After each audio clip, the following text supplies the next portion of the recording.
16장입니다. 마가복음 6장 14절에서 29절까지 다 같이 한 음성으로 읽겠습니다. 시작. 이에 예수의 이름이 드러난지라 헤롯 왕이 듣고 이르되 이는 침례 요한이 죽은 자 가운데서 살아났도다. 그러므로 이런 능력이 그 속에서 일어나느니라 하고 어떤 이는 그가 엘리야라 하고 또 어떤 이는 그가 선지자니 옛 선지자 중의 하나와 같다 하되 헤롯은 듣고 이르되 내가 목벤 요한 그가 살아났다 하더라. 전에 헤롯이 자기가 동생 빌립의 아내 헤로디아에게 장가든 고로 이 여자를 위하여 사람을 보내어 요한을 잡아 옥에 가두었으니 이는 요한이 헤롯에게 말하되 동생의 아내를 취한 것이 옳지 않다 하였음이라. 헤로디아가 요한을 원수로 여겨 죽이고자 하였으되 하지 못한 것은 헤롯이 요한을 의롭고 거룩한 사람으로 알고 두려워하여 보호하며 또 그의 말을 들을 때에 크게 번민을 하면서도 달갑게 들음이러라. 마침 기회가 좋은 날이 왔으니 곧 헤롯이 자기 생일에 대신들과 전부장들과 갈릴리의 귀인들로 더불어 잔치할세. 헤로디아의 딸이 친히 들어와 춤을 추어 헤롯과 그와 함께 앉은 자들을 기쁘게 한지라. 왕이 그 소녀에게 이르되 무엇이든지 네가 원하는 것을 내게 구하라. 내가 주리라 하고 또 맹세하기를 무엇이든지 네가 내게 구하면 내 나라의 절반까지라도 주리라 하거늘 그가 나가서 그의 어머니에게 말하되 내가 무엇을 구하리까? 그 어머니가 이르되 침례 요한의 머리를 구하라 하니 그가 곧 왕에게 급히 들어가 구하여 이르되 침례 요한의 머리를 소반에 얹어 곧 내게 주기를 원하옵나이다 하니 왕이 심히 근심하나 자기가 맹세한 것과 그 앉은 자들로 인하여 그를 거절할 수 없는지라. 왕이 곧 시병 하나를 보내어 요한의 머리를 가져오라 명하니 그 사람이 나가 옥에서 요한을 목베어 그 머리를 소반에 얹어다가 소녀에게 주니 소녀가 이것을 그 어머니에게 주니라. 요한의 제자들이 듣고 와서 시체를 가져다가 장사하니라. 아멘. 침례 요한의 죽는 모습이다, 그죠? 그러면 목은 베어서 헤로디아에게 가져갔으면, 근데 맨 끝절에 보면 그 요한의 제자들이 선생의 시신을 거두어서 장사 지냈다고 이야기하잖아요. 그 머리 없는 시신을 그냥 장사 지낸 거죠. 이렇게까지 해야 되나? 권력에 대한 욕망이라는 게 정말 무섭다는 겁니다, 여러분. 이거 그러고 권력에 대한 욕망이 이 여자 헤로디아가 가졌던 것이고 그걸 명령한 사람이 누굽니까? 헤롯이죠, 헤롯. 헤롯은 마지못해 한 것이잖아요. 그게 뭡니까? 체면입니다, 체면. 체면과 권력이 있잖아요. 자기를 망쳐요, 여러분. 체면과 권력이 믿음을 배반해요. 체면과 권력이 정말 사람답지 않게 잔인하게 만드는 거죠. 그러니까 어떤 생명을 해하는 일들은 모든 생명체에게 있어요. 그런데 우리가 도덕도 없고 윤리도 없다는 저 정글이나 밀림의 저 산속의 동물들의 세계에서는 복수를 하기 위해서 배가 고프지 않은데 목적이 없는데 상대를 해치거나 죽이는 일은 거의 없어요. 목적은 다 뭡니까? 사냥이죠. 사냥은 뭡니까? 배고파서 먹으려고 사냥하는 거예요. 그런데 배고프지 않은데 생명을 해하는 유일한 생물은 사람밖에 없어요. 그러니까 목사님께서 지난주에 지적하신 예레미야서의 말이 맞죠. 세상에서 가장 부패한 것이 사람의 마음이라고. 하느님께서 사람들에게 지혜를 주시지만 그걸 악하게 쓰는 건 사람밖에 없다고. 그러니까 사람이 가장 지혜로운데 하나님이 없으면 가장 위험한 존재가 사람입니다. 가장 지혜롭고 가장 영특한 존재인데 하나님이 없으면 가장 위험하고 가장 잔인하고 가장 위험한, 가장 소망이 없는 존재, 이 사람입니다. 그러니까 우리는 어떤 사람이 되면 하나님과 함께하는 사람이 되지 않으면 우리는 사람답게 살 수가 없어요. 하나님 원래 목적대로 살 수 없어요. 그러면 우리는 매일 하나님께 어떻게 기도해야 됩니까? 하나님의 영으로 성령으로 충만하게 해달라고 기도해야 됩니다. 그러니까 올 한 해 주신 비전처럼 성령이 나타남과 능력으로 부흥하는 교회, 이 성령의 나타남, 그 능력으로 사는 사람은 어떤 사람이냐면 더 바꿔서 말씀드려볼까요? 가장 정상적인 사람입니다. 성령 충만하니까 막 별나고 성령 충만하니까 막 탁월하고 성령 충만하니까 누구보다 뛰어나고 이게 아니고요. 성령 충만한 사람이 가장 정상적인 사람입니다. 저와 여러분이 가장 정상적인 사람으로 살려면 성령 충만해야 됩니다. 하나님의 영으로 충만해야 돼요. 하나님 말씀으로 가득 차야 돼요. 하나님이 원하시는 대로 살아내야 돼요. 그게 뭡니까? 정상적인 그리스도인이란 말이에요. 그러니까 근데 거꾸로 말해서 내가 별일 없는데 정상적이네. 내가 성령 충만. 이렇게 거꾸로 말하면 안 됩니다. 내가 가장 평안하고 가장 정상적으로 살려면 성령 충만해야 됩니다. 여기 보십시오. 난리가 아닙니다. 난리가 아니야. 오늘 본문을 보면. 근데 이 사달이 어떻게 해서 났냐면 오늘은 6장 중간에서 보니까 그러는데 14절에 보면 이에 예수의 이름이 드러난지라 이랬잖아요. 그러니까 이에 이렇게 말하는 거 보니까 14절 앞에 어떤 사건들이 있었다 이 말입니다. 근데 6장 1절에서는 어떤 일이 있었냐면 예수님이 고향에 갔습니다. 나사렛이라는 원래 살던 동네에 갔습니다. 그런데 그 고향에서 배척받으십니다.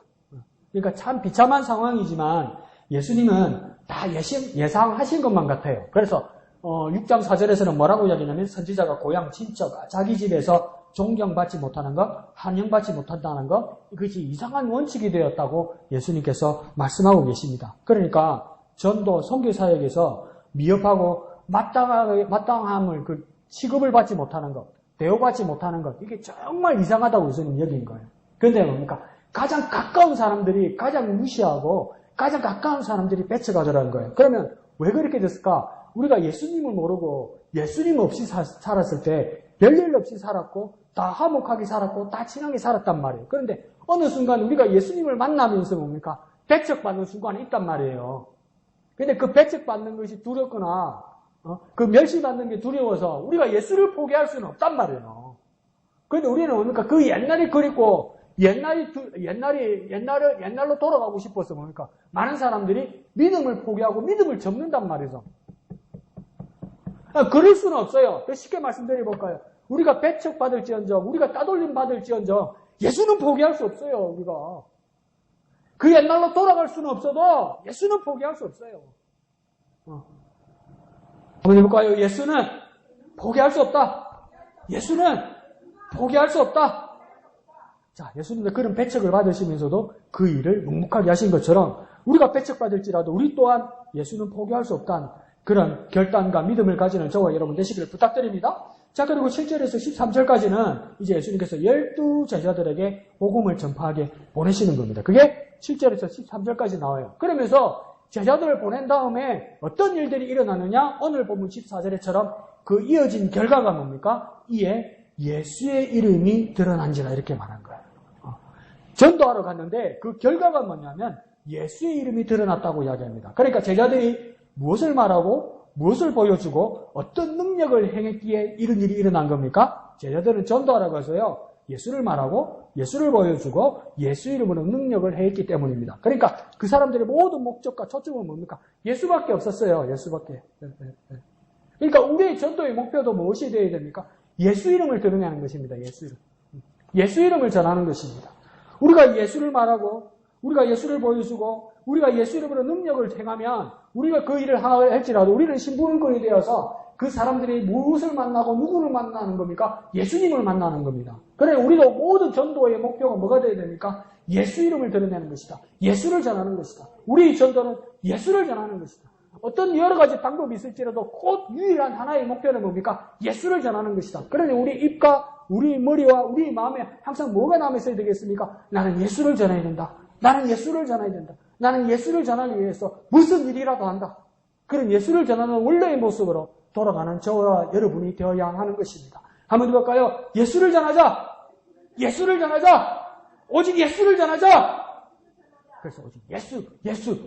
이 예수를 전해서 내 몸에서 그리스도가 종기 나타나는 놀라운 일을 하는 전도자 되시기를 예수님 이름으로 축원드립니다. 자, 그런데 이렇게까지 전했는데 또 어긋난 소문들이 퍼집니다.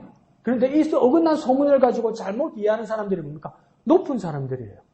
우리는 높은 사람들이 잘할 수 있을 것 같고 높은 사람들이 다 할 수 있는 것 같고 높은 사람들한테 맡겨놓으면 다 될 것 같았는데, 여러분 이제 가만히 보십시오. 대한민국을 망친 주역들이 누군지 압니까? 다 서울대 출신이요. 다 서울대 출신들이 전과가 제일 많고, 서울대 출신들이 다 망쳐버린단 말이에요. 그러니까 미국에서도 이 통계를 내어보니까 사기, 살인, 전과가 제일 많은 출신 중에 탑 클래스에 있는 대학 출신이 하버드예요, 하버드. 머리가 좋으니까 사기도 잘 치고, 머리가 좋으니까 남의 그 등쳐먹는 것도 잘하고 이러는 거예요, 여러분. 머리가 좋아서. 머리가 좋은 게 착한 게 아니더란 말이에요. 또 머리가 좋아서 공부는 잘하는데 다른 거는 뭐라고 멍해지더란 말이에요. 그러니까 이 문제에 대해서 어떻게 해야 될까 이럴 때, 하버드 대학교는 엄청 큰 대학교고 사립대학교다 보니까 그 여러 학과들 중에 있는데도 그 여러 학과들 중에 어떤 학과가 있냐면 그 안에 신학과가 있습니다. 신학과. 하버드 대학원에는. 그 신학과가 있다 보니까 여러 학과의 교수들이 다 모여서 고민하다가 어떤 한 사람이 책을 썼어요. 그래서 이 문제를 우리가 어느 정도 선다고 해결해야 되겠다. 그래서 신학부에 있던 하비 콕스라는 신학자가 쓴 책이 뭡니까? 하버드에 오신 예수. 이렇게. 하버드에 오신 예수. 그러니까 아무리 석학들과 아무리 똑똑한 사람이 있을지라도 뭡니까? 그곳에 누가 오셔야 됩니까? 예수님 오셔야 돼요. 예수님의 말씀이 있어야 돼요.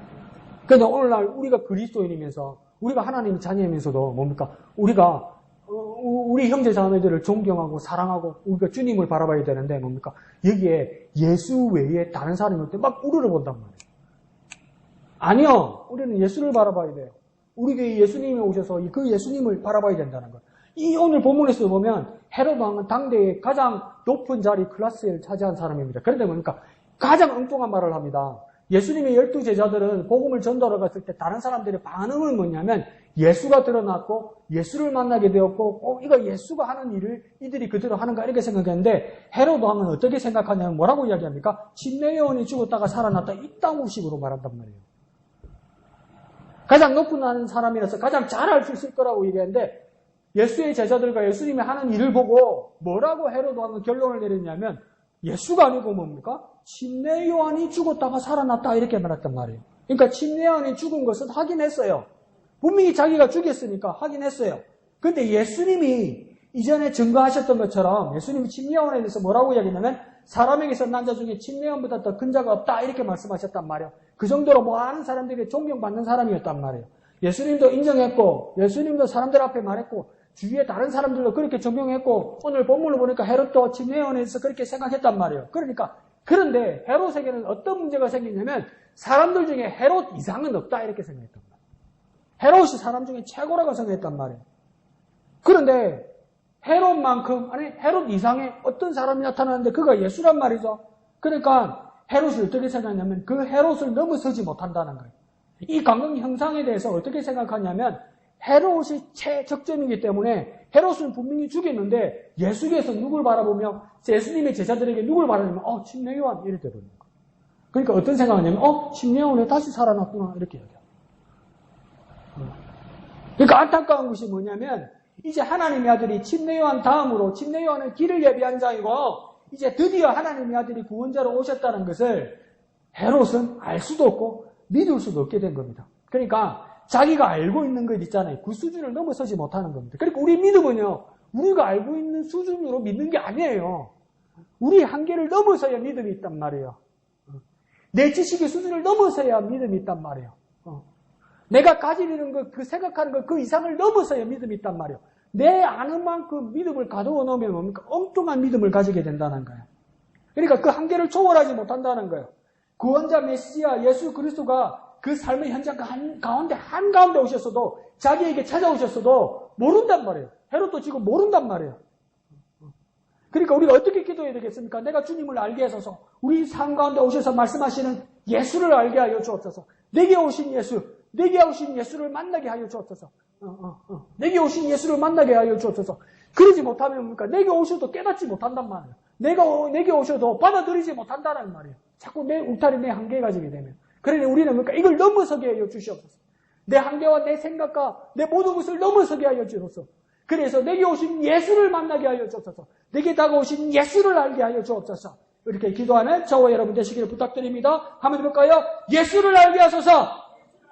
예수를 알게 하소서. 내게 오신 예수를 알게 하여 주옵소서.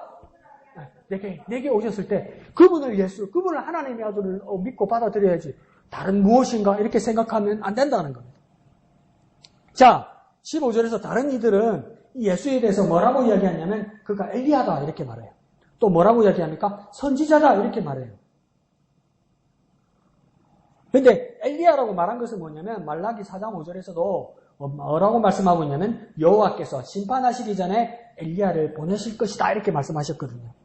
그러니까 그 엘리야가 아닐까. 그래서 이 엘리야가 누구냐 할 때 예수님께서 나중에 마태복음에서 설명해 주셨죠. 이 엘리야가 누구냐? 예수님 그냥 지명하셨어요. 침례 요한이다. 침례 요한이다. 그 다음 뭐랍니까? 선지자나 옛 선지자 중에 하나와 같다 이렇게 말했죠. 그러니까 이 발언은 조금 이상합니다. 그러니까 우리 한글로 보면 선지자나 옛 선지자 중에 하나다. 그러니까 많은 부류 중에 많은 선지자들이 오고 갔는데 그 선지자 중에 한 사람이다. 이렇게 말하는 것 같은데 헬라어 원래 본문에는 뭐라고 되냐면 그 선지자 이렇게 됐어요. 그 선지자는 뭐냐면 단 한 명이다 이라는 겁니다. 특정한 한 사람이다 이렇게 말하는 거예요. 그러면 그 선지자가 누굴까? 헤롯은 또 사람들은 그 선지자를 할 때 자기들의 삶의 환경에서 생각나는 단 한 사람이 있었어요. 16절에서도 헤롯이 한 번 더 16절에 헤롯이 한 번 더 하는 말을 보세요. 뭐라고 이야기합니까? 내가 못뵌 요한 그가 살아났다 이래요. 이게 무슨 말이겠습니까? 14절에요. 이런 능력이 그 속에서 일어나니라. 뭡니까? 이런 놀라운 능력들이 뭡니까? 누구 속에서요?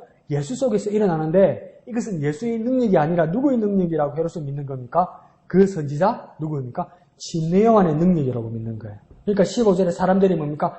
그 선지자라고 말할 때는 뭡니까? 특정한 한 사람. 말라기 4장 5절에서 말하는 엘리야로 대표되는 그 사람. 근데 그 엘리야로 대표되는 사람이 누구이냐? 침례 요한. 근데 지금 누구하고 겹치는 겁니까? 예수하고 침례 요한하고 겹쳐난 거예요, 이게. 이게 순서도 모르고 질서도 모르고 해결이 안 되는 거예요, 이게. 자기들 수준으로 생각하니까. 그래서 진리에 대한 왜곡이 벌써 일어난 겁니다. 그러니까 이건 부활이 아닌 거예요. 알고 보니까 부활이 아닌 거예요. 우리에게 부활은 뭡니까? 죽었다가 그 사람이 그 자리에서 살아나는 거잖아요. 그러니까 이건 부활이 아니에요. 왜 부활이 아닙니까? 가만히 생각해 보세요. 환생 같고요. 빙의 같고요. 접신 같고요. 다중인격 같아요. 왜 그렇습니까? 침례요한이 죽었어요. 부활에는 그 죽은 침례요한이 그렇게 침례요한으로 살아나야 이게 뭡니까? 이게 부활이에요. 침례요한이 죽었어요. 근데 침례요한이 어디서 살아납니까? 예수 안에서 살아났어요. 이게 뭡니까? 귀신 들린 거죠. 맞죠? 빙의한 거잖아요. 아무리 종교적으로 치장해져봤자 뭡니까? 환생한 거잖아요. 이거 부활 아니에요, 여러분. 부활 아니라고요. 이상한 미신이 겹쳐버린 겁니다. 이렇게 말씀을 내 아래에 두고 지배하려 하고 미신과 합치고 상식 안으로 성경을 구겨 넣으려 들고 심지어 사이비 과학을 성경에다 갖다 붙이면 막 이런 엉터리 거짓이 막 뒤섞이게 되는 겁니다. 내가 알고 있고 내가 누구한테 들었던 것 옛날에 다른 데서 배웠던 걸 그렇게 성경에다 구겨 넣으면 막 이상한 게 나오는 거예요. 이상한 게. 그러니까 제가 말씀드렸잖아요. 인도 남부 지역에 가면 예수를 믿는 사람들이 있어요. 교회 비슷한 게 있어요. 왜 교회라고 안 하고 내가 교회 비슷한 것이라고 하냐면요. 초대교회가 시작되면서 예수님의 제자들이 다 이렇게 흩어지다가 확인은 안 됐는데 역사와 전설이 겹친 곳에서 도마가 어디까지 갔다고 사람들이 추정하냐면요. 인도 쪽까지 갔다고 추정을 해요. 그래서 그 예수가 전해진 것처럼 인도 남부에 예수에 대한 흔적이 있어요. 추정됐어요. 그런데 인도의 가장 지배적인 종교가 뭡니까? 힌두교잖아요. 힌두교는 유일신교가 아니고 다신교예요. 만일 다자를 써요. 그러니까 신이 어마어마하게 많아요. 어마어마. 그러니까 내가 몇 명이라도 해요. 2억이라고 했잖아요. 2억 신이. 그래서 자기들은 풍부해서 좋아요. 그러니까 어마어마한 힌두교의 신들 안에 누가 들어가 버렸냐면 예수가 들어가요. 다 받아주는 거예요. 그래서 인도 남부 지역에 자기들이 자생한 예수교들 보면 예수님 보면 무당입니다. 무당. 목사가 무당입니다. 그러니까 자기들의 수준과 자기들의 문화와 자기들의 간섭과 자기들의 생각으로 예수를 받아들이는가 뭡니까? 엉뚱한 게 푹 나오는 거예요. 그런데 이 시대에 벌써 뭡니까? 예수에 대해서 사람들의 삶에 대해서 신앙에 대해서 이방 종교와 다른 것들을 갖다 붙이다 보니까 뭡니까? 부활이라고 멍청하게 말해놓고 부활이 아니랍니까? 다른 사람 속에서 살아나니까 이게 뭡니까? 귀신 들린 것 같고 빙의한 것 같고 뭐 이렇게 되는 거죠. 환생한 것 같고 환생은 뭡니까? 전생에 있던 사람이 현생에 다시 살아나는 거잖아요. 그러니까 이건 사람이 될 수도 있고 짐승이 될 수 있고 어떤 생물도 될 수 있다는 거예요. 그 옛날에는 침례원으로 살았는데 이번에는 예수로 살고 막 이러는 거예요. 이게 이런 말이 성경에 어디 있어요? 근데 이걸 부활이라고 말한단 말이에요. 우리의 삶의 모습에서도 뭡니까? 내 상식으로 성경을 끼워 넣으면 안 된단 말이에요. 내가 아는 수준으로 성경이 어떻다고 그걸 풀이하면 안 된단 말이에요. 우리가 보는 성경은 무엇으로 봐야 됩니까? 믿음으로 봐야죠. 믿음으로 보셔야 돼요. 믿음으로 보는 게 어떤 겁니까? 어렵죠? 뭡니까? 있는 그대로 봐야 돼요. 있는 그대로 믿어야 돼요. 더 쉽게 말해볼까요? 내 생각 끼워 넣으면 안 돼요. 모르면 모르는 대로 가야지 모르는 걸 억지로 엉뚱한 걸 집어넣으면 안 돼요. 아무도 못 먹어요. 아무도 못 먹는 것이 아니라 거기다 독 타가지고 다 죽어요, 여러분. 하나님의 말씀을 내 생각에다 집어넣으면요. 나만 죽는 게 아니고 다 죽어요, 다 죽어. 헤롯에게 헤롯이 그런 일들이 일어나는 겁니다. 자, 오늘날 이런 일들이 어디에서 일어나겠습니까? 교회 밖에서 일어나는 게 아니고요. 교회 안에서 일어납니다. 성경을 빼고 가르치는 게 아니고요. 성경을 가지고 가르칩니다. 그런데 뭡니까? 마구마구 자기 군부에 맞게 요리해서 막 이렇게 만들어버려서 망쳐버리는 거예요. 그래서 제가 하는 것이 어떤 때는 틀린 것일 수도 있는데 저는 가장 안전하게 하고 싶은 것이 뭐냐면 어디서든 성경을 가르치거나 성경 공부를 한다 할 때 제일 무서운 사람들이 누구냐면 여러분 제일 조심해야 될 사람들이 어떤 사람이냐면 말씀대로 가르치고 말씀만을 가르치고 오직 말씀만을 여러분에게 주신다고 해서 그 사람들 따라가잖아요. 진짜 성경 하나만 딱 들고 오잖아요. 제일 무서운 사람들이에요. 말씀을 들고 와서 그러니까 자기 마음대로 가르쳐요. 여러분 신천지고 하나님이 교회고 성경 하나만 딱 들고 와요. 들 처음 나타날 때는. 그래서 자기들의 방식으로 다 설명해줘요. 그런데 우리 눈에는 성경만 가지고 찾아보니까 전부 하나님 말씀이네. 전부 성경에서 다 넘어간단 말이에요. 저같이 수준 나는 사람들은 그래서 어떡합니까? 성경도 있고 성경 공부 책이 있어야 돼요.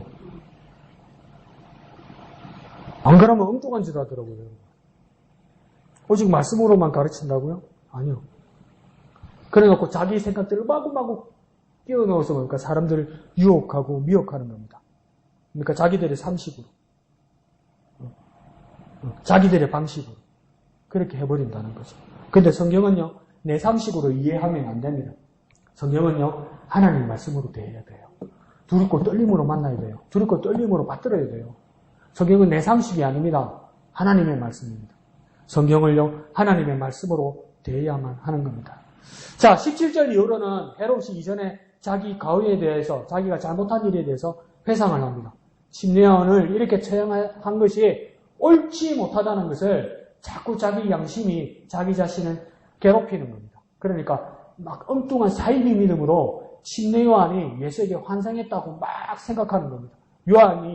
요한이란 귀신이 예수라는 사람 몸에 접신했다고 빙의했다고 믿고 있는 겁니다. 그러니까 우리도 성경을 대강 보고 아무 말이나 하리게 내버려 두십시오. 정말 웃기지도 않습니다. 귀가 찬 소리들 합니다. 목사들까지 마구마구 함부로 말합니다. 그러니까 사실은 뭡니까? 헤롯이 느끼는 양심의 가책이 자꾸 요한에게 다른 생각을 넣어주는 거예요. 자기가 양심의 가책이 생기면 하나님 뜻을 찾고 하나님 말씀을 바라보고 하나님의 뜻이 무엇인지를 찾아야 되는데 뭡니까? 양심의 가책이니까 자꾸 다른 방법을 찾는 거예요. 다른 방법을 찾는데 이것도 애매하게 뭡니까? 믿음이 있는 것처럼 양심이 있는 것처럼 이러다 보니까 뭡니까? 엉뚱하게 막 뒤섞여버린 거죠. 그러니까 진심으로 회개하지 않는 한 내 죄는 사라지지 않는 거예요, 여러분. 진심으로 회개하지 않는 한 내 죄는 사라지지 않는데 그 사라지지 않는 죄가 뭡니까? 엉뚱한 믿음을 이끌어가는 거예요. 왜요? 제대로 된 말씀이 없으니까. 그 말씀에다 자꾸 딴 걸 섞어 넣으니까. 근데 딴 걸 섞어 넣는 게 뭡니까? 간섭이란 말이에요. 세상 문화란 말이에요. 풍조란 말이에요.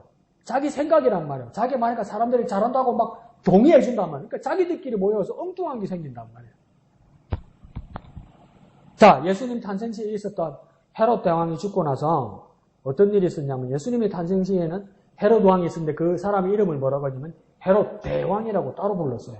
근데 왜 그 사람을 헤롯 대왕이라고 역사적으로 얘기했냐면 헤롯 이름으로 대성전을 지었잖아요. 그러니까 성전이 크게 몇 번 바뀝니까? 처음에 솔로몬 성전이 있었고 70년 식민지 산 후에 돌아왔으니까 수르바벨 성전이 있었고 또 한 번 뭡니까? 예수님 시대에 헤롯이 와서 이 성전을 짓는데 더 크게 지어요. 대성전을 짓단 말이에요. 그런데 이 헤롯은 누구입니까? 이스라엘 사람이 아니에요. 근데 하나님이 대성전을 지어 왜 그랬습니까? 헤롯에게 어떤 출신 사람이라고 하냐면 이둠의 사람 헤롯이라고 얘기해요. 이 이둠의 사람이란 말은 뭐냐면 원래는 요단강 동쪽 요 밑에 어디에서 살고 있었냐면 에돔에 살고 있었어요. 에서의 후손이란 말이에요. 근데 아시리아, 그 다음 뭡니까? 바벨론, 그 다음 페르시아 이 식민지를 거치면서 이 에돔에 있던 사람들을 어디에다가 이스라엘 땅 안으로다가 이렇게 이주시켜서 뭡니까? 짬뽕을 시켜요. 혼혈을 시켜요. 그래서 이 사람들이 모여있던 이스라엘 지역을 뭐냐면 이두메라고 이야기합니다. 그러면 이스라엘 땅에 들어왔지만 이 사람들이 이스라엘 12지파 안에 들어가는 사람이 아니에요. 근데 상당히 정체적인 사람이라서 그러니까 로마 황제에게 가서 통치할 수 있는 왕권을 가지고 오는 거예요. 그래서 그러니까 자기가 그런데 이스라엘 땅을 다스리기 위해서 그러니까 자기가 신적인 왕권을 가지고 있다는 걸 말하고 싶어서 그러니까 믿음도 없으면서 대성전을 짓는 거예요. 그런데 이제 이 헤롯이 죽고 나서 오늘 성경에 나오는 이 헤롯은 누구였냐면 그 헤롯의 아들이 됩니다. 그러니까 뭐냐면 헤롯 대왕이 죽고 나서 이제 뭐냐면 이 지역을 여러 갈래로 이스라엘을 쪼개게 됩니다. 그래서 헤롯의 여러 아들들이 지역을 나누어서 통치를 하게 돼요. 그래서 그걸 뭐라고 보냐면 나누어서 통치한다 해서 분봉왕이라고 합니다. 분봉왕. 그래서 여러 지역으로 나누고 어떤 가장 중요한 지역에서는 뭡니까? 일부에서 가장 중요한 요새 지역에서는 로마의 군부대가 직접 들어와서 통치합니다. 그게 뭡니까? 총독 체제죠. 이 총독은 뭡니까? 로마 군병이죠. 그래서 그때 총독이 누구입니까? 빌라도입니다. 그러니까 빌라도는 로마 사람이에요. 근데 다른 지역에서는 뭡니까? 헤롯의 아들들이 나누어서 통치하면서 뭡니까? 분봉왕 체제가 되는 거예요. 그러니까 지금 오늘 본문에 나오는 침례 요한을 죽인 헤롯은 누구냐면 헤롯 대왕이 아니라 그의 자손인 분봉왕이에요. 그러니까 헤롯이란 건 가문 이름이겠죠. 그러니까 예수님이 태어나셨을 때 큰 성전을 지었던 헤롯 대왕, 오늘 본문에 나오는 침례 요한을 죽였던 사람의 전체 이름은 뭐냐면 헤롯 안티파스. 헤롯 안티파스라는 사람이 침례 요한을 살해한 겁니다. 그런데 여기서 17절에 보면 어떤 일이 있었냐면 이게 권력과 막 복잡한 이 결혼 관계가 되다 보니까 이 헤롯 안티파스에게 동생이 있었는데 그 사람이 이름이 뭐냐면 빌립입니다. 빌립. 헤롯 빌립. 그러니까 헤롯 빌립 이 사람도 뭡니까? 어느 지역을 통치하는 사람이겠죠. 그러니까 이 사람에게 부인이 있었어요. 그 부인의 이름이 누구냐면 헤로디아입니다. 헤로디아. 이 헤로디아라는 사람이니까 어떤 각이냐면 족보가 복잡한데요. 뭐냐면 쉽게 한번 말해봅시다. 헤로디아라는 이 여자가 조카예요. 조카. 그러면 남편이나 이 빌립은요. 삼촌이에요. 삼촌하고 조카하고 결혼했어요. 삼촌하고 조카하고 결혼했는데 이 삼촌도 뭡니까? 이복 삼촌이야. 뭔가 엄청 족보가 꼬였어. 그래서 이복 삼촌하고 조카딸하고 결혼을 한 거야. 이 결혼한 것도 찝찝해. 근데 빌립이 뭐가 유약하고 뭐 정치적 권력이 약해. 그러니까 부인 헤로디아가 보니까 이 사람한테 시집 가가지고 왕비로 있다가나 별 힘을 못 쓰겠어. 근데 그 당시에 뭡니까? 이 빌립과 헤로디아가 이혼을 합니다. 이혼을 하고 누구에게로 가냐면 헤롯 안티파스에게 결혼을 재혼을 하는 거예요. 근데 헤롯 안티파스의 동생이 누구입니까? 빌립이야. 그럼 이게 뭐가 되는 겁니까? 시아주버님하고 시아주버님 겸 이복 삼촌 겸 조카가 결혼을 하는 거예요. 그러니까 이 꼬라지를 보니까 침례요한이 이 꼬라지를 못 봐주겠는 거예요. 아주 더러운 거예요. 그러니까 18절에 요한이 뭐라고 이야기합니까? 동생의 아내를 취한 것이 옳지 않다. 좀 강력하게 말한 거죠. 그러니까 사실은 더 상세하게 보면 뭡니까? 헤롯이 화를 낸 것이 아니라 뭡니까? 이 여자인 헤로디아가 권력력에 사로잡혀서 이 침례요한을 미워했기 때문에 17절 가운데도 뭐라고 해야 합니까? 동생 빌립의 아내 전에 헤롯이 자기의 동생 빌립의 아내 헤로디아에게 장가든 고로 그 다음 뭡니까? 왜 침례요한을 가두었다고 이야기하면 이 여자를 위하여 그래요. 부인을 위해서 요한을 잡았단 말이에요. 그러니까 이 헤로디아라는 여자가 아주 권력욕에 살이 잡혀있던 여자죠. 그러니까 가족에 대한 예의도 없고 부부간에 도리도 없고 그런 건 깨지 않는 사람이에요. 그러니까 도덕적으로 말하면 더 쉽게 말하면 정말 더럽다는 거. 그러니까 헤롯보다 헤로디아가 더 요한을 원수로 죽이고자 했다고 19절에 나오죠. 19절에 보면 헤로디아가 요한을 원수로 여겨 죽이고자 했다 이러잖아요. 그러니까 헤롯이 요한을 죽이려고 한 것이 아니라 헤로디아가 더 뭡니까? 요한을 원수로 여기고 죽이려고 했다는 거예요. 그러니까 우리가 왜 예수 믿고 왜 교회 다니고 왜 예배와 기도를 합니까? 우리가 기도하고 우리가 예배하고 예수 믿는 목적이 주님이 내 욕망을 이루어지길 바라는 마음이 적지 않다는 겁니다. 그러니까 내가 내 욕망을 내 소망이라 지장하고 내 소망을 하나님께서 이루어주시길 바라고 내 소망을 뭡니까? 하나님 주신 비전이라고 지장까지 해버리면 뭡니까? 하나님께서 내가 기도하는 것을 꼭 이루어주셔야 할 것만 같단 말이에요. 그런데 하나님께서 이건 하나님의 비전이 아니고 이건 너의 순수한 소망이 아니라고 네 욕망에 불과하다고 하나님께서 말씀하시면 이제 사람들이 어떤 마음을 여기냐면 인격적으로 무시당했고 막 죽이는 것 같고 이런 것 때문에 뭡니까? 하나님을 대적한단 말이에요. 그렇게 말하는 사람을 뭡니까? 비난한단 말이에요. 그렇게 말하는 사람을 가만두지 않으려 한단 말이에요. 헤로디아에게도 그런 일이 있는 거예요. 내 욕망에 손을 대니까 내 욕망을 지적하니까 뭡니까? 거기에 대해서 회개하지 않고 어떡합니까? 죽이려고 든다는 거예요. 내 욕망이 잘못되었다고 주님께서 말씀하시고 네 욕망이 거룩하지 못하다고 심지어 더럽다고 주님은 우리에게 지적하실 수 있습니다. 그런데 정말 내가 고치고 돌아설 수 있어야 되는데 화내지 않고 회개할 수 있어야 되는데 헤로디아는 그러지 못한다는 거예요. 그런데 오늘 우리의 모습에도 뭡니까? 그러하기가 힘들다는 거예요. 너 이거 생각이 잘못된 거야. 네 계획이 잘못된 거야. 이건 비전이 아니야. 네 갈망이야. 네 욕망이야. 그렇게 주님께서 지적하실 때 이게 회개하고 내 마음이 돌아서야 되는데 그러지 못할 때가 있단 말이에요. 그러지 못할 때는 뭡니까? 죽음과 같은 살인의 일들이 일어난다는 거예요. 네, 그렇지만 우리는 어떻게 해야 됩니까? 내 소원이 거룩하지 못할 때 우리 뭐 해야 되겠습니까? 회개해야 돼요. 회개한다는 말은 뭡니까? 바뀌어야 돼요. 하나님의 생각으로 하나님의 소원으로 바뀌는 건 이게 뭡니까? 이게 회개란 말이에요. 근데 끝까지 내 것을 고집한단 말이에요. 끝까지 내 것을 고집하다가 어떡합니까? 그 바른 말씀을 전하는 사람을 공격해요. 바른 말을 전하는 사람을 공격하다가 그것도 시원하지 않으면 어떡합니까? 교회를 떠나요. 교회를 떠는데 남의 교회를 가는 것도 아니고 어떨 때는 무당 밑에 가 있어. 무당이 내 욕망을 달래주니까 자신을 망쳐버리는 겁니다. 헤로디아는 누구에게 갑니까? 살인자의 손을 빌리게 되는 겁니다. 그런데 20절을 보면 그래도 최소한 헤롯은 요한이 의롭고 거룩한 사람을 알고 두려워하고 보호하며 또 그의 말을 들을 때에 크게 번민하면서 달갑게 들었다 이렇게 말해요. 그러니까 헤롯은 좀 달랐어요. 요한에 대해서 두려워하기도 하고 요한이 바른 말 하는 사람이라고 여기기도 했어요. 그러니까 헤로디아의 뜻을 따라 헤로디아를 위하여 요한을 가두기는 했지만 뭡니까? 그 외에 다른 뜻은 없었어요. 그런데도 오늘 본문을 잘 보면요. 헤롯의 그런 마음만 가지고는 안 된다는 겁니다. 다시 말하면 잘 알고 두려워하고 달갑게 잘 듣기도 하는데 결국 뭡니까? 헤롯은 어떻게 했습니까? 침례 요한을 죽였단 말이죠. 이 사람이 그런 사람이 아니라는 걸 잘 알고 있는데도 결국은 민기적거리고 그대로 있다 보니까 뭡니까? 사람을 죽이게 된다는 겁니다. 우리가 한번 더 쉽게 한번 정리해 볼까요? 아는 것만으로는 안 된다 이 말입니다. 깨닫는 것만으로는 안 된다 이 말입니다. 심지어요. 경외하는 것만으로는 부족하다는 겁니다. 그러면 뭐 해야 되는 겁니까? 아는 것으로도 안 되고 깨닫는 것으로도 안 되고 두려워하는 것으로만으로도 안 된다면 이제 뭐 해야 되는 겁니까? 회개하고 열매를 맺어야 되는 거예요. 더 쉽게 말해볼까요?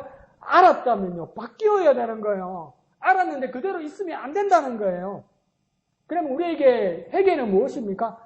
변화하는 거예요. 바뀌는 거예요. 더 쉽게 말해볼까요? 바뀌는 것이 회개라는 거예요. 바뀌는 거요. 그대로 있으면 회개가 아닌 거예요. 바뀌어야 회개인 거예요. 내가 정말 주님 앞에서 잘못되었고 이것을 내가 고쳐야 되겠다면 바뀐 삶이 뭡니까? 회개에 합당한 열매를 맺은 사람이에요.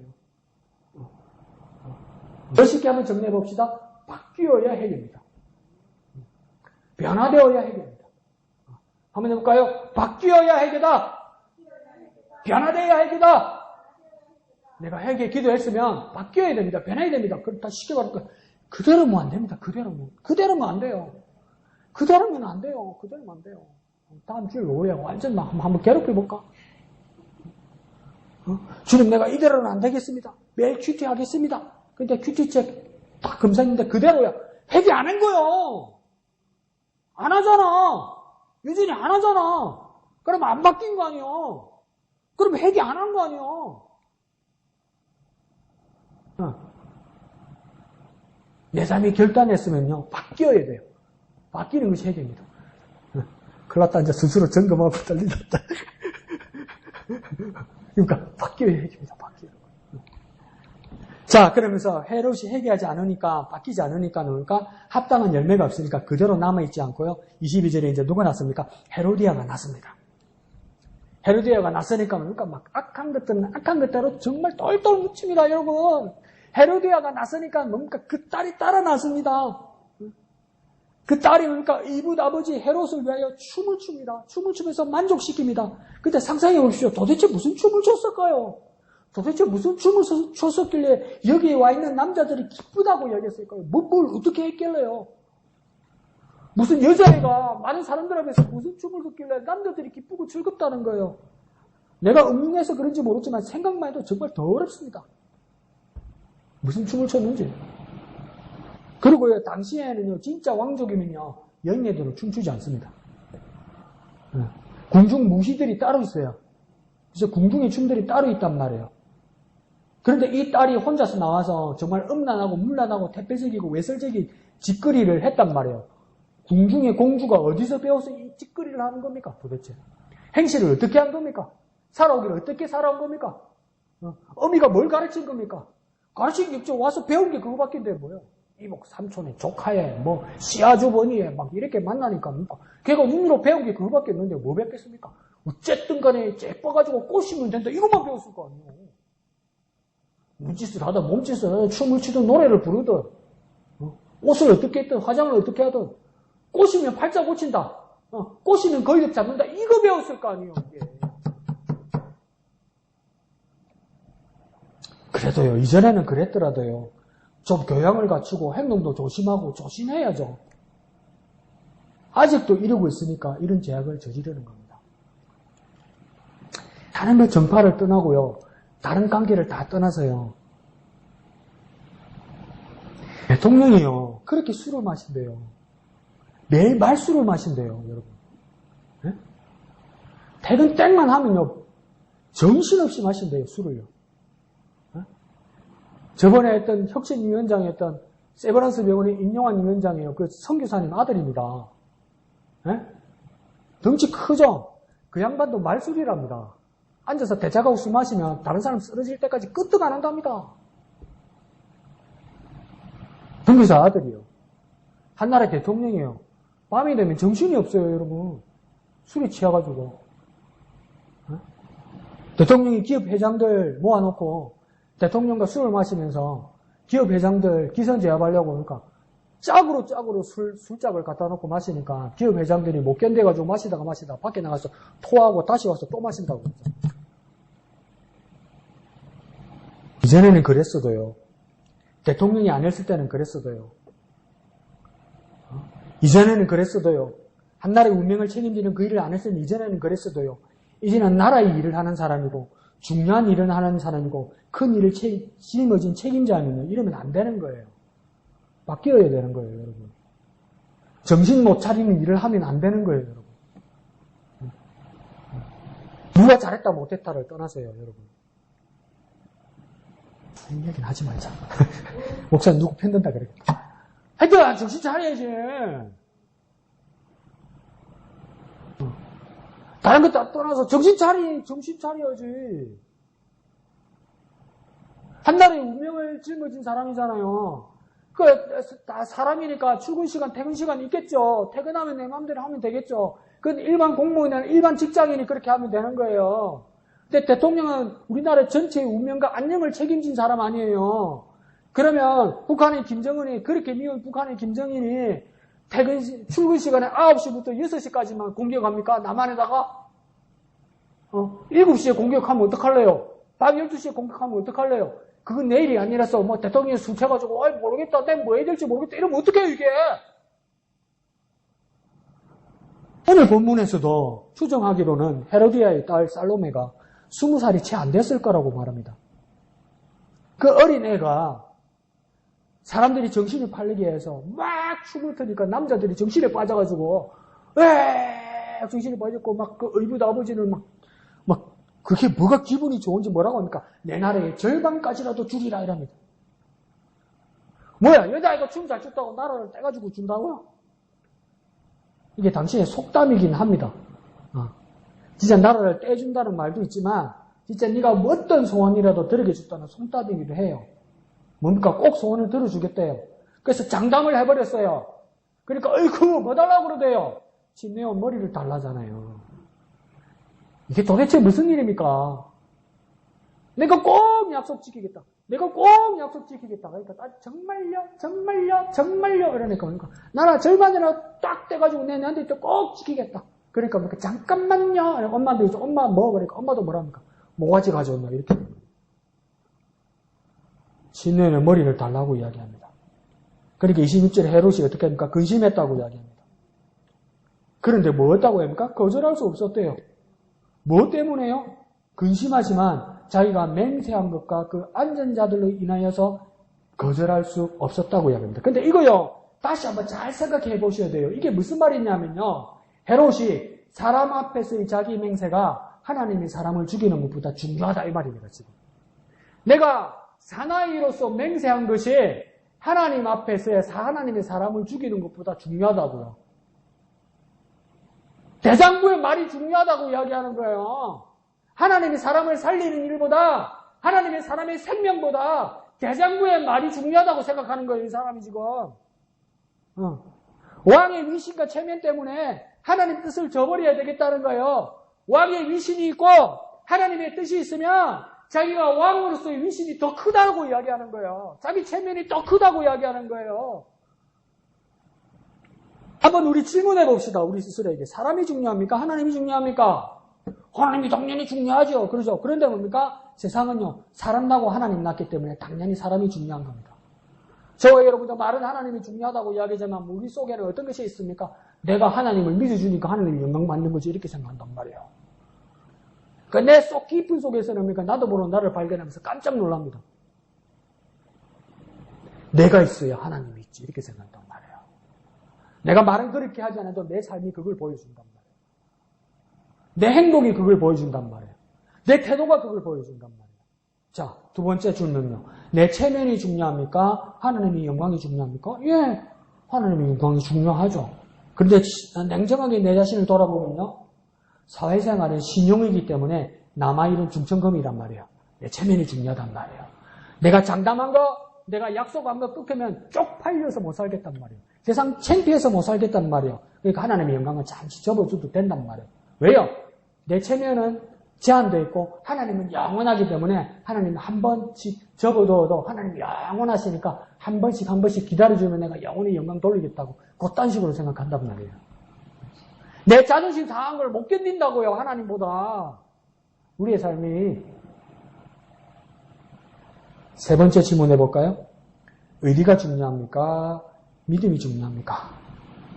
우리는 믿음이 중요하다고 이야기하죠. 그런데 사람들은 뭐라고 이야기합니까? 배신은 곧 죽음이기에 목숨처럼 지켜야 할 것이 의리라고 생각한단 말이에요. 사람들 한번 가만히 이야기 들어보십시오. 믿음보다 더 중요한 걸 뭐라고 말합니까? 의리가 중요하다고 이야기해요. 의리 대신 뭐로 바꿔볼까요? 도리? 우리 삶에서 믿음보다 더 중요하게 여기는 겁니까? 도리입니다. 도리. 헤롯이 이 함정에 빠져버리고 만 겁니다. 목숨처럼 지켜야 할 것은 우리에게 생명 주신 하나님의 말씀이에요. 그 말씀이 나를 살리셨다고 지워지지 않게 돌판에 새기듯이 하나님께서 명기해 주셨기 때문입니다. 그러니까 중요한 건 무엇입니까? 하나님의 뜻입니다. 이를 위해서 내 체면도 내 약속도 취소하고 변할 수 있는 겁니다. 어차피 회개는 변하는 겁니다. 바뀌는 겁니다. 내가 장담했어도 내 체면을 중요하게 여겨도 하나님보다도 사람이 중요하다는 생각을 말하고 함부로 말을 했어도 사람 앞에서 내 맹세가 하나님의 사람을 살리는 것보다 더 중요하다 해서 하나님의 사람을 죽이는 일이 있었어도, 죽일 만한 일이 생겨도, 왕의 위신과 체면 때문에 하나님의 뜻을 저버릴 것만 같아도 더 중요한 것은 뭡니까? 하나님 뜻 앞에 설 수 있는 것이기 때문에 그때 부끄럽고 그때 창피하고 그때 자존심 상해도 바꾸어서 하나님 뜻 앞에 서는 것이 무엇입니까? 체면보다 중요한 회개란 말이에요. 변화된 삶이란 말이에요. 그런 삶으로 우리는 바뀌어야 되는 겁니다. 그러니 바뀔 것은 뭡니까? 하나님의 뜻이 아니라 내가 바뀌어야 합니다. 그럼 우리의 삶은요, 하나님의 뜻으로 나를 바꾸어야 합니다. 그러니 우리는 어떻게 기도해야 되겠습니까? 회개하기를 원합니다. 변화되게 하여 주옵소서. 회개합니다. 변화되게 하여 주옵소서. 우리 삶의 모습들이 날마다 어떻게 됩니까? 회개해야 됩니다. 헤롯이 왜 망하였습니까? 헤롯이 왜 실패하였습니까? 쉽게 말씀드려볼게요. 회개하지 않았기 때문이에요. 변화되지 않았기 때문이에요. 하나님께로 회개하지 않았기 때문이에요. 하나님께로 변화되지 않았기 때문이에요. 하나님께로 돌아가지 못했기 때문이에요. 그러면 우리는 어떻게 살아야 되겠습니까? 회개해야 돼요. 변화해야 돼요. 하나님께로 돌아가야만 해요. 그런 삶으로 나아가는 저와 여러분 되셔야 됩니다. 이제는 우리의 삶이 어디로 돌아가고 어디로 삑삑 들어가고 어디로 땅끝을 갔든 간에 이제는 우리는 어떻게 해야 됩니까? 예수에게로 돌아가야 돼요. 예수님께로 원래의 자리로 돌아가야 돼요. 그것이 뭡니까? 우리 회개의 삶, 변화된 삶입니다. 그러한 삶으로 나아가는 저와 여러분 되시기를 거룩하신 예수님 이름으로 축원합니다. 다 같이 해볼까요? 회개합니다. 변화되게 하소서. 회개합니다. 변화되게 하소서. 예수에게로 갑니다. 예수에게로 갑니다. 예수에게로 돌아가게 하소서. 그렇게 변화된 삶을 살아가는 저와 여러분 되시기를 거룩하신 예수님의 이름으로 축원드립니다. 다 같이 찬송하신 후에 기도하겠습니다.